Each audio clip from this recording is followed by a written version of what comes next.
আমার পাড়া আমার সমাধানে মমতা ব্যানার্জির যে কাজ শুরু করেছিল তাই বহু দূর, কত ফুট হবে, 600 ফুট, প্রায় 600 ফুট রাস্তা ইতিমধ্যে সম্পূর্ণ হয়েছে। এখন ঘোলার কাজ চলছে। এলাকার মানুষের কাছ থেকে জানবো তারা কতটা খুশি এই কাজের জন্য। আপনারা কতটা খুশি এই কাজের জন্য? তো মমতা ব্যানার্জি কি বলবেন?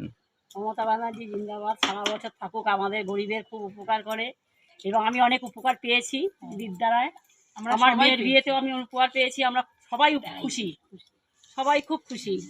তা ঠাকুমা, মমতা ব্যানার্জি ভোট পাবে তো? হ্যাঁ দিদি, আমরা তো চাই দিদি আছি, দিদির পাশে তো আছি, বোন তো আছেই। না, আমরা পাই। আমার মেয়ের এবার লক্ষ্মী ভান্ডারটা হলেই হয়। না, আমার মেয়েরা পায়, 25 বছর আমার হলো, মেয়েরা পায়, লক্ষ্মী বৌমা ভান্ডার পায়। পেলে ওর অসুবিধা অনেক। না, আমার বৌমাও পায়, মেয়েরাও পায়, সবাই পায়। আমাদের স্বামীও পায়।